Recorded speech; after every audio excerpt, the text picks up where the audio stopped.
it's Moana here from Take a Moment, and I'm interviewing Anni Finsterer, who has written a book all about the challenging times that we're experiencing at the moment with the virus that's going around.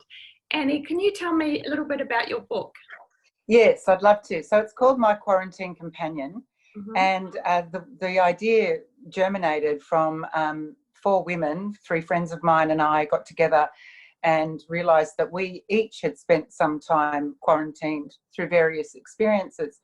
I'd spent a lot of time in hospital after having car accidents. I had 2 of them. My other friend, Christina, whose idea it was, she spent time with her crushed foot. One of the girls, Connor, she has cancer at the moment and is in chemo. And the other girl, Nadia, quarantined herself, I suppose, through suffering eating disorders, and she's now a personal trainer. And Nadia does the fitness component in the book, in the ebook. So there's a sort of a live video component in there.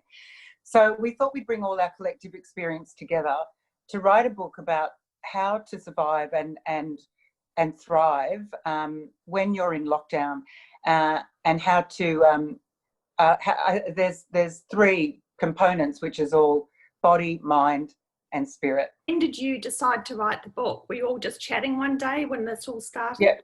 Yep, we're just chatting one day, and it started with Christina and I, and she had the idea, and she said the 4 of us we knew had these experiences, and because we each have different areas of expertise. So I'm amongst other things, I'm a resilience coach, and Christina is she's a designer and a jewelry maker, but she's also a domestic goddess. And Nadia is a personal fitness trainer, and Connor is a marketing and social media expert. So together we thought we've got enough to be able to bundle it into a beautiful little book, which I call Beautiful Meets Boot Camp, because it's not just about feeding, your how to think and how to feel your way through this challenge. It's also full of practical advice and tips. Yeah. Won't be just for this time, will it? It'll carry through into other times that when we go back to, well, whatever the new normal is. Yeah, that's right. Yeah. I think what the book does really is give the reader structure, because it goes day by day for 14 days. There is a different offering for each day, but there's a structure within each day.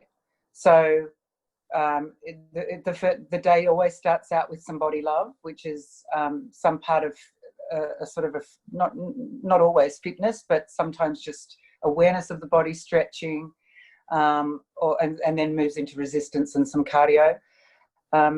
And then there's always something for the home life, so something to organise your tasks or organise your cupboards or clean something out, or just give your house a bit of a refresh.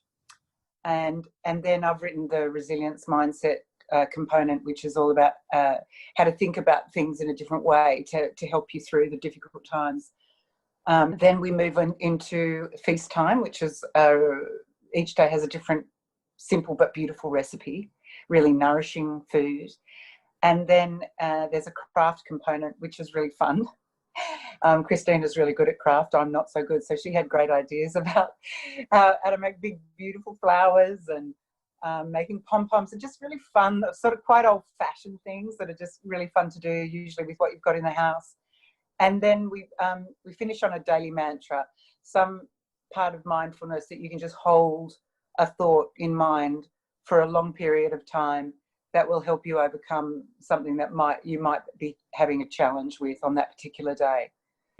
Follows that same structure.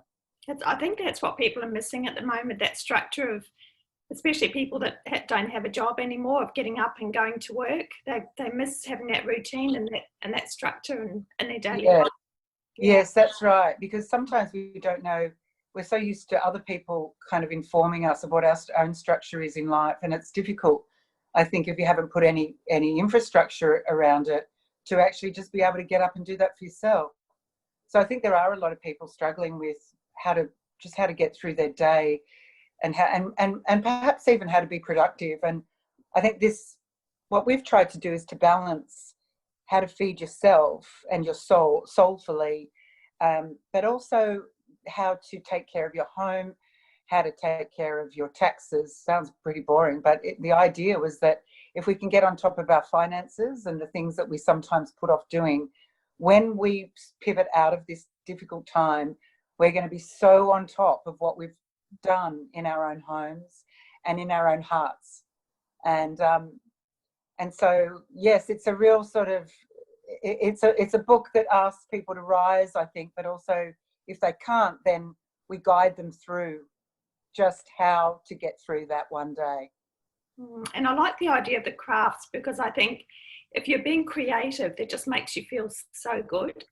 Yes. And especially crafts that you can do with your children, like making pom-poms, those sort of old-fashioned things that we used to do when we were kids. Yes, that's right. And sometimes in our busy lives, we don't often think about doing those things that gave us so much joy. But we've usually got some people with children usually have a bit of wool lying around, or they have a few crafty bits and pieces you don't necessarily have to go to the shop to do. So Christina's created that component, and she's a mother of 2 young children, so she pretty much knows how to roll with that one. So yeah, there's some really beautiful things in there, and we're all very proud of it. Yeah, I think if we can treat it as a gift of time at home, and time to spend with your children, time to spend developing your creativity, and time to spend learning new skills.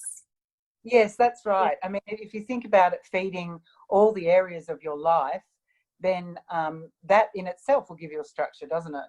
I mean, if you think about how do I feed myself positive thoughts, and how do I keep my mindset strong, then how do I create a home that I'm really happy with, that's clean and beautiful, that's organised and structured, something I have a little bit of challenge with. How do I, get on top of all the little bits and pieces of my life to do with how my money works in my life. And then cooking, a way to sort of feed yourself beautiful food and feed your children healthy food that is often just from the staples that you have in your pantry. And then the mindset. I've had a really good time writing that little mindset resilience piece, because often people don't really know what resilience is. They think it's just being strong, but it's so much more than that. It has so much more to do with compassion than it has to do with strength. And I've built some activities in and around that particular idea. Yeah, for yourself and compassion for other people as well. Yes, that's right. Yes, sir. Yeah. That's exactly right, Moana, because I mean, you can't have one without the other, can you? No. You can't have compassion for others if you don't have it for yourself. So, and I guess that's the time that we've been allowed here too, is the chance to go within and to find ways we can be gentler with ourselves. And this is an opportunity we all have for that. So it sort of plays out more in our lives. I love the title too, My Quarantine Companion. Written a book before? I'm writing a book at the moment. I'm almost finished. I'm in the editing stage. That's called Radical Rock and Roll Resilience. Ah, yep. And in that book, I tell stories of my life, and I roll out the lessons that I learned from each story and how I was able to apply resilience strategies to get through.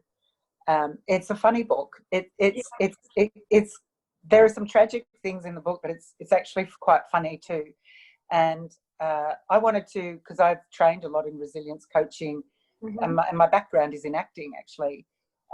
So I've combined, I guess, the stories of my life together with what I know as a coach to sort of unravel how we can apply resilience strategies to get through the difficult, tough challenges, and also just sort of how to apply it in everyday life. And I'm having a really good time writing that book. It's great when you love your creative project. Doesn't feel like a chore to go to it, does it? No, it doesn't. You kind of look forward to that time that you can sit down and write.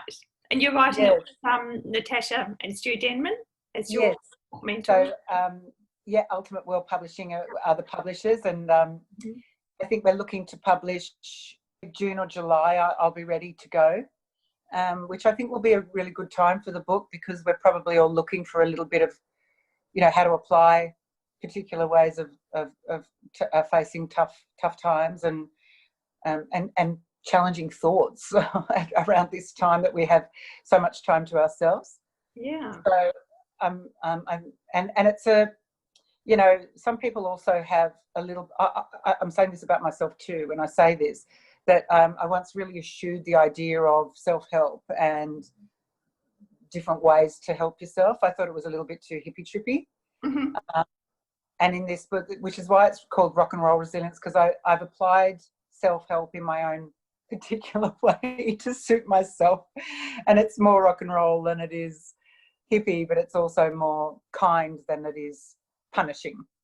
Well, that's it. I think everybody's got their own unique way of helping themselves, and this is something that you can share with people, and someone else might have the same sort of way of being resilient as you, or they might take some parts of it. Yeah, thanks, Moana. I hope it finds its tribe. I think it will, but I also think it's a little point of difference. I want to speak as myself more than anything, without finding any particular voice that suits the genre, if that makes sense. Yeah. So, but there'll be some people out there who think just like you do, and the others will find it really interesting, because it'd be terrible if we were all clones of each other and all just put out the same type of book, Oh, that's right. Yeah. And if we all had the same type of voice that to fit a genre, that would be a shame as well. So, the market's flooded with self-help books, but this one contains, I suppose, part autobiography, a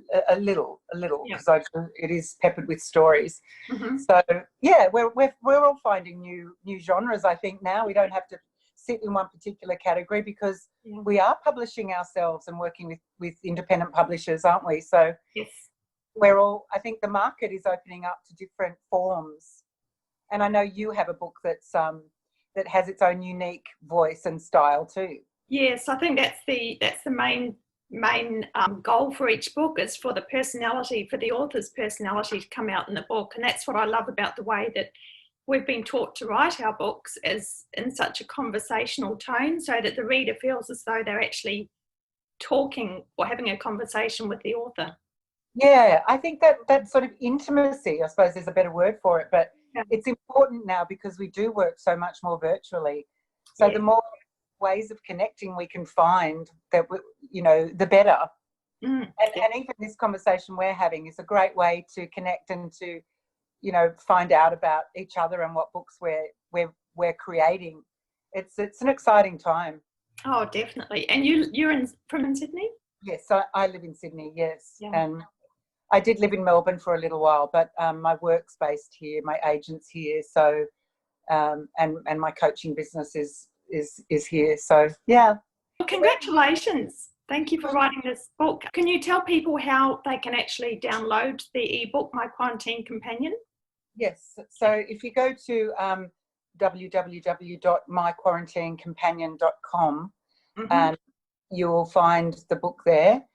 And there's also a Facebook page that you can jump on, and an Instagram page as well. So there's a couple of different ways that you can find it. That's great. Well, I'll put those details up, and I look forward to reading that. I've already downloaded it.